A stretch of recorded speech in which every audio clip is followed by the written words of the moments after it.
నేటి వాగ్దానముగా సామెత 24:16 నీతిమంతుడు 7 మార్లు పడినను తిరిగి లేచును.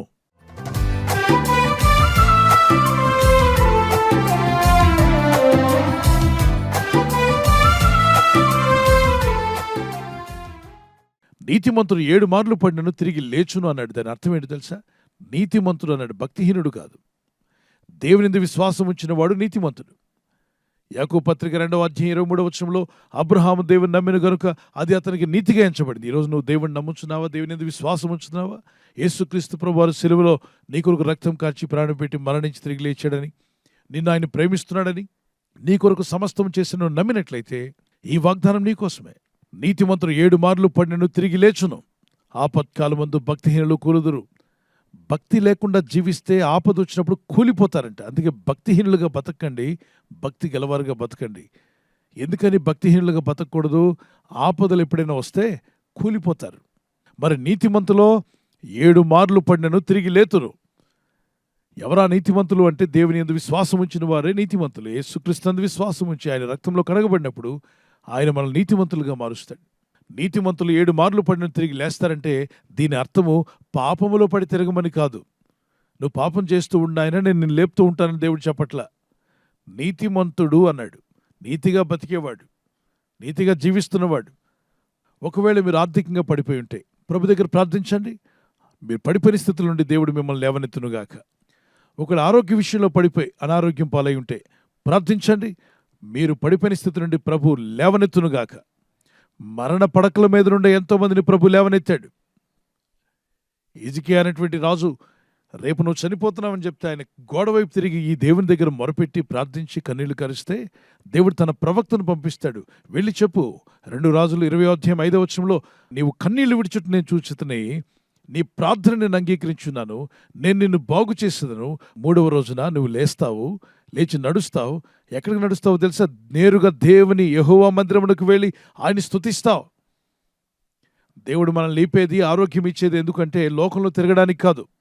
నిలబెట్టేది ఎందుకు? నిన్ను బాగు చేసేది ఎందుకంటే నువ్వు ఆయన మందిరానికి వెళ్ళి ఆయన సాక్షిగా ఉంటావని, ఆయన్ను ఘనపరుస్తావని, ఆయన స్తుతిస్తావని. అందుకంటున్నాడు, నేను నిన్ను బాగు చేసేదను, నీవు నీ దేవుని మందిరానికి వెళ్తావు 3వ దినమున. దావీదు విషయంలో కూడా 7 రోజులు ఉపవాసం ఉన్నప్పుడు జవాబు ఏదొచ్చినా పర్వాలేదని ఉపవాసం ఉన్నాడు. ఆ ప్రార్థన ముగించిన వెంటనే 7వ రోజున స్నానం చేసుకొని యెహోవా మందిరమునకు పోయి దేవుని స్తుతించి వచ్చాడట. నష్టము కలిగినా, కీడు కలిగినా, ఇబ్బందులున్నా ప్రార్థించడం మానవద్దు, స్తుతించడం మానవద్దు. నీ పరిస్థితి గురించి దేవునితో మాట్లాడడం మానవద్దు. ఈ గొర్రెల మందలు కాసే గొర్రెల కాపరి గురించి వినారా? ఆయా సమయాల్లో పొలాల్లో వారు గొర్రె మందను కాసుకుంటూ రాత్రి అక్కడే నిద్రపోతారు. అటువంటి సమయంలో తోడేలు గొర్రెను అటాక్ చేయడానికి వస్తుంది. వచ్చినప్పుడు తోడేలు నక్కి నక్కి వచ్చి మందకు దూరంగా ఉన్న గొర్రెను చూస్తుంది. కాపరి దగ్గర ఉండాల్సిన గొర్రె కాపరి మీదో మందలో ఉన్నటువంటి వాటి మీదో అలిగింది.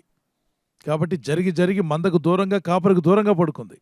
తోడేలు వచ్చి ఎవరిని టార్గెట్ చేసినట్టు ఖచ్చితంగా సహవాసానికి, ప్రార్థనకు, భక్తికి, విశ్వాసానికి, దేవునికి దూరంగా ఉండాలనుకున్న వారిని టార్గెట్ చేస్తాడు. దేవుని బిడ్డవైండు కూడా ప్రార్థనలకు దూరంగా ఉంటున్నావా? సహవాసానికి దూరంగా ఉంటున్నావా? దేవుని వాక్యానికి దూరంగా ఉంటున్నావా? విశ్వాసంలో దూరం అయిపోతున్నావా? వెంటనే తిరిగిరా. నువ్వు ఆలస్యం చేస్తే అపవాది టార్గెట్ చేస్తాడు. మందకు దూరంగా ఉన్న గొర్రెను తోడేలు టార్గెట్ ఎలా చేస్తుందో తెలుసా? వచ్చి రాగానే దాని పీకను కట్ చేస్తుంది, ఓకలి కాటును కట్ చేస్తుంది. అది ఎంత అరిచినా నోటి నుండి శబ్దం బయటికి రాదు. ఆ తర్వాత దాన్ని ఈడ్చుకొని పోతుంది. తోడేలు చేసే మరొక పని ఏంటో తెలుసా? గుండెను చీల్చి తినేస్తుందట. ముందు తినేది గుండెను. సాతానుడు కూడా అంతే. నీవు భక్తికి దూరంగా, ప్రార్థనకు దూరంగా, విశ్వాసానికి దూరంగా వెళ్తున్నప్పుడు ఎప్పుడు నువ్వు పడిపోతావని చూస్తాడు. చూడండి, కొన్నిసార్లు లోకంలో కొన్ని సమస్యలు, ఇబ్బందులు మనకు రావచ్చు. వాటిని చూసి భయపడిపోయి కృంగిపోవద్దు. కొన్ని స్థితిగతులు, కొన్ని ఇబ్బందులు నన్ను పడగొట్టినా నేను తిరిగి లేస్తాను, కారణం నా దేవుడు నాకు తోడుగా ఉన్నాడు, నా దేవుడు నన్ను తిరిగి లేపుతాడు. ఇదే విశ్వాసంతో ఉండాలి. ఇదే కన్ఫెషన్ మనకు ఉండాలి. మీరు పడిపోయిన స్థితి నుండి నా దేవుడు తిరిగి లేపునుగాక. ఓ చిన్న కీర్తన పాడుకుందాం పిల్లరా.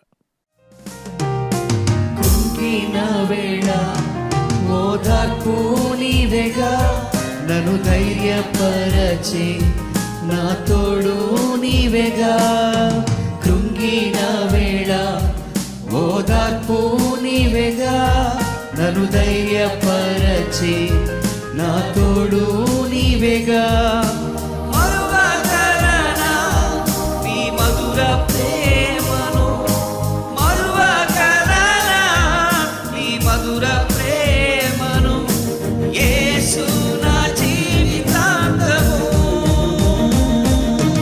యేసు నా జీవితాంతము. చేయి పట్టుకో, నా చేయి పట్టుకో, జారిపోకుండా నే పడిపోకుండా, యేసు నా చేయి పట్టుకో, జారిపోకుండా నే పడిపోకుండా, యేసు నా చేయి.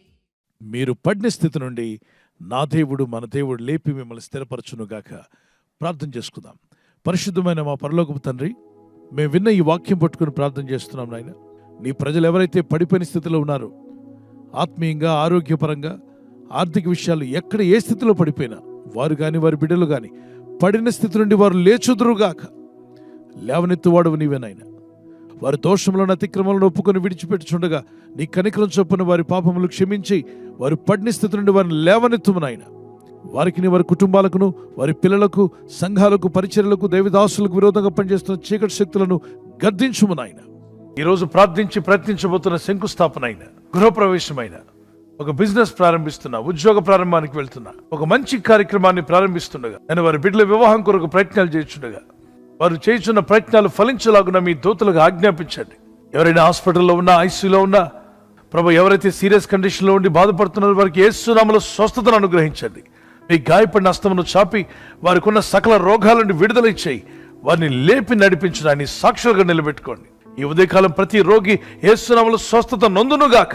తండ్రి, ఈ దినం ఎవరైతే ప్రయాణమై వెళ్ళబోతున్నారో, అది రైలు మార్గమైనా, ఆకాశ మార్గమైనా, బస్సుల్లో, వాహనాల్లో ఎక్కడ ప్రయాణం చేస్తున్నా, రోడ్డు మార్గంలో ఏ వాహనంలో వారు ప్రయాణం చేస్తున్నా, నీ ప్రజలకు కాపాడే దూతలను పంపండి. నీ కృపతో వారిని బలపరిచి మీరే వారిని స్థిరపరిచి మీ సాక్షులుగా నిలబెట్టి వాడుకోమని యేసుక్రీస్తు వారికి అధికారం గల నామములో ప్రార్థించి వేడుకొనుచున్నాం మా పరలోకపు తండ్రి. ఆమేన్. ఆమేన్. God bless you.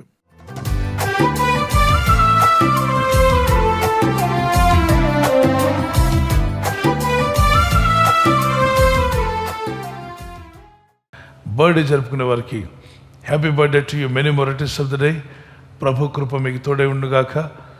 As you enter to new year, నూతన దీవెన, నూతన హృదయం, నూతన మనసు, ప్రార్థన బలము, విశ్వాస యాత్రలో మీరు బలపరచబడాలి మా ప్రార్థన. పిల్లలు మొదలుకొని పెద్దల వరకు దీవించబడి ఆయురారోగ్యములు కలిగి జీవించటకు పరిశుద్ధాత్మను మీకు సహాయం దయచేయనుగాక. ఆమేన్.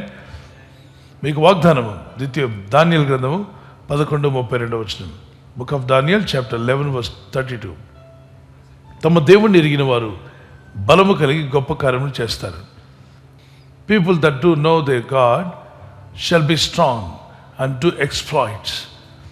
తమ దేవుని ఎరిగిన వారు బలము కలిగి గొప్ప కార్యాలు చేస్తారు. ఈ వాగ్దానం మీ పట్ల నెరవేరునుగాక. దేవుని బాగా తెలుసుకోండి, గొప్ప కార్యాలు పొందుకోండి, దేవుని కొరకు జీవించండి, బలము కలిగి ఉండండి. యానివర్సరీ జరుపుకున్న వారికి happy wedding anniversary. May God bless you with this promise. Keerthana 37:22. Psalms 37:22. యెహోవా ఆశీర్వాదం నొందిన వారు భూమిని స్వంతరించుకుందరు. దేవుని ఆశీర్వాదం నొందిన వారు భూమిని స్వంతరించుకుంటారు. For those blessed by the Lord shall inherit the land. దేవుని చేత మీరు దీవించబడి, ఆశీర్వదించబడి మీరు భూమిని స్వంతరించుకుందరు. దేవుడు మీకు ఇంటిని, మీకు మీ కుటుంబానికి కావాల్సిన నివాసమును యేసు నామములో అనుగ్రహించును గాక. ఆమేన్. ప్రార్థిస్తుండగా ఈ ప్రార్థనలో మీరు జ్ఞాపకం చేసుకోండి. మీ కుటుంబాలు వర్ధిల్లాలని ప్రార్థన చేస్తున్నాం. దేవుని రాకడ ఆలస్యమైతే సిల్వర్ జూబ్లీ, అలాగే ప్లాటినం, మరి గోల్డెన్ జూబ్లీ కూడా జరుపుకునే కృప దేవుడు మీకు, దంపతులని మీకు దయచేయునుగాక. ఐక్యత, ఏక మనసు, భార్య భర్తల మధ్యలో ప్రేమానురాగాలు, లవ్ అండ్ ఎఫెక్షన్ అది ఇంక్రీజ్ అవునుగాక. ఆమేన్ చెప్పండి. ఆమేన్. ఈ ఛానల్ మీరు సబ్స్క్రైబ్ చేసుకోవడం వలన 2 పనులు జరుగుతున్నాయి. ఒకటి, సువార్త జరుగుతున్నది, ఆత్మలు రక్షించబడుతున్నాయి. రెండవది, పేదలకు, అనాథలకు ఈ ఛానల్ ద్వారా సహకారం అందించడం జరుగుతుంది. మనం సబ్స్క్రైబ్ చేసుకోవడం వలన అందరికీ సహాయం చేసిన వారమవుతున్నాం. ఖచ్చితంగా ఈ యూట్యూబ్ ఛానల్ ను సబ్స్క్రైబ్ చేసుకొని బెల్ బటన్ ను క్లిక్ చేయండి. మీకు వెంటనే మెసేజెస్ పంపబడతాయి.